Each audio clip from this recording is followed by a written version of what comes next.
दोस्तों, बिहार की भूमि को आप अपराध से दूर नहीं रख सकते हैं। यहाँ पर भले ही सुशासन के लाखों दावे किए जाए, लेकिन एक कड़वा सच तो यह भी है कि यहाँ के जेलों से भी अपराधी अपना वर्चस्व कायम रखने में कामयाब हुए हैं।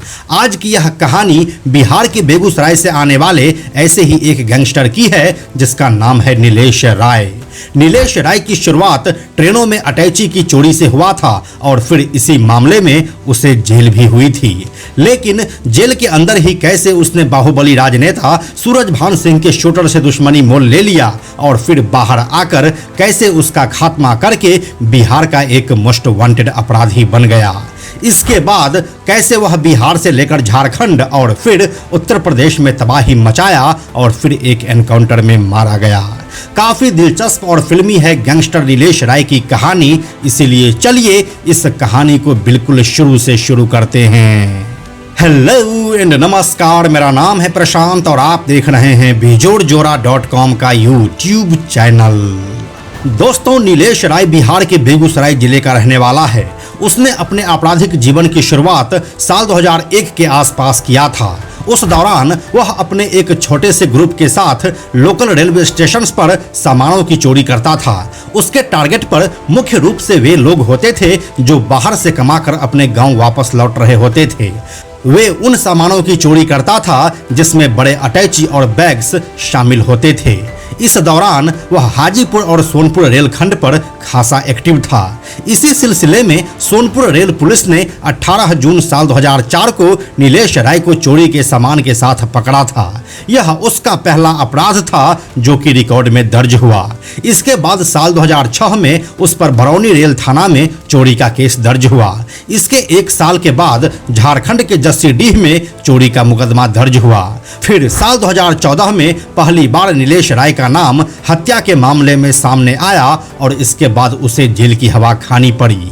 साल 2016 में नीलेश राय जेल से ही बेगूसराय के नजदीक तेघड़ा के हार्डवेयर व्यवसायी से रंगदारी मांगी और फिर रंगदारी नहीं देने पर उसकी हत्या करवा दी। इसके बाद साल 2018 में रामपुर बारो निवासी लल्लू सिंह की हत्या हुई और इसमें भी नीलेश राय को आरोपी बनाया गया। इस समय वह जेल में ही बंद था, लेकिन जेल के अंदर भी उसके रसूख में कोई कमी नहीं आई थी। जिस जेल में नीलेश राय बंद थे वहीं पर एक और अपराधी कैद था जिसका नाम था कन्हैया सिंह।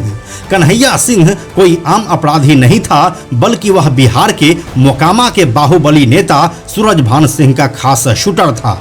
सूरजभान सिंह बिहार में एक लोकप्रिय बाहुबली नेता रहे हैं जो अपने बाहुबल छवि के वजह से एक बार विधायक और एक बार सांसद भी रह चुके हैं। बिहार में जब लालू यादव का जंगल राज चल रहा था तब सूरजभान सिंह का नाम भी अक्सर चर्चा में बना रहता था।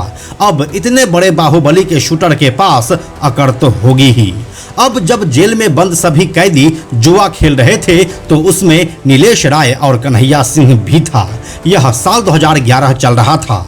इस समय जुआ खेलने के दौरान ही इन दोनों में झगड़ा हो गया और कन्हैया सिंह ने अपने गुर्गों के साथ मिलकर जेल में ही नीलेश राय की पिटाई कर दी। इसके बाद नीलेश राय ने सबके सामने ही अपना जनेऊ तोड़कर कसम खाया कि इस पिटाई का बदला मैं कन्हैया सिंह को जान से मारकर लूंगा। हालांकि कन्हैया सिंह वहीं पर मौजूद था, लेकिन उसने इस धमकी को बहुत हल्के में लिया क्योंकि उसे लगता था कि एक अटैची चोर क्या ही मुझ जैसे बाहुबली शूटर को मारेगा। कन्हैया सिंह इस बात को लेकर आश्वस्त था कि नीलेश राय चोर है, वह उसकी हत्या करने की साहस नहीं कर सकता है।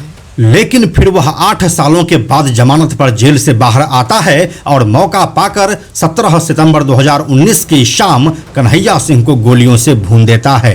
कन्हैया सिंह का यह हत्याकांड काफी चर्चा में रहा और इसी घटना के बाद अपराध जगत में नीलेश राय एक बड़ा नाम बन गया। इस घटना में नीलेश राय को मुख्य आरोपी बनाया गया और फिर उसे जेल हो गई। यहाँ से वह करीब 4 सालों के बाद वापस जमानत पर बाहर आया। यहाँ से अगर नीलेश राय चाहता तो अपनी जिंदगी को एक दूसरी दिशा दे सकता था, लेकिन उसने अपने रौब से अपना साम्राज्य खड़ा करना चाहा। इसी दौरान जब वह जेल से बाहर आया तो 15 फरवरी 2024 को अपने गांव के ही प्रभाष कुमार से 5 लाख रुपए की रंगदारी मांगी, जिसके बाद प्रभाष कुमार ने पुलिस कंप्लेन कर दिया। इसी सिलसिले में जब 21 फरवरी 2024 की रात पुलिस की टीम ने नीलेश के घर पर छापेमारी की तो उसने पुलिस की टीम पर ताबड़तोड़ फायरिंग की और वहां से भाग निकला। यह कुछ विकास दुबे टाइप वाला मामला हो गया था जिसे यूपी के कानपुर में अंजाम दिया गया था।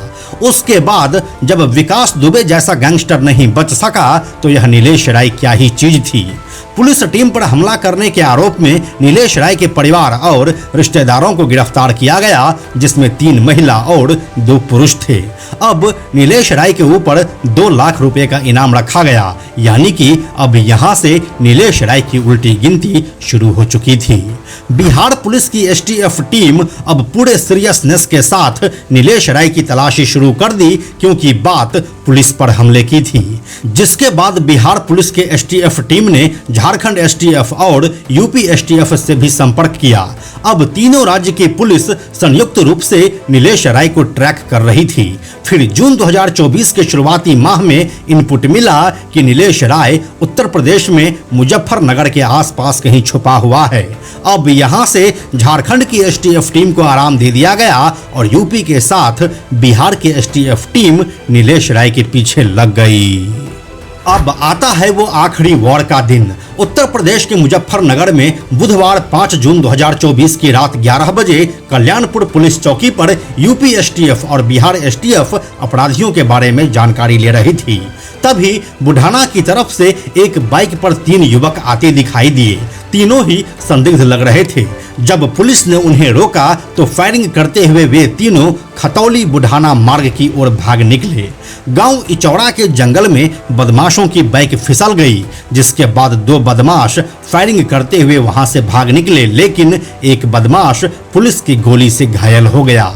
जिसके बाद पुलिस टीम ने उसे जिला अस्पताल में भर्ती कराया और फिर वहां डॉक्टरों ने उसे मृत घोषित कर दिया।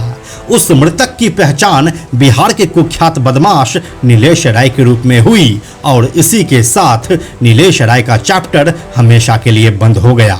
पुलिस के अनुसार नीलेश राय के ऊपर हत्या, लूट और फिरौती के करीब 16 मामले चल रहे थे। तो यही थी बिहार के बेगूसराय के गैंगस्टर नीलेश राय की पूरी कहानी, जिसने अपना जनेऊ तोड़कर सूरजभान सिंह के शूटर को मारा और फिर खुद पुलिस एनकाउंटर में मारा गया।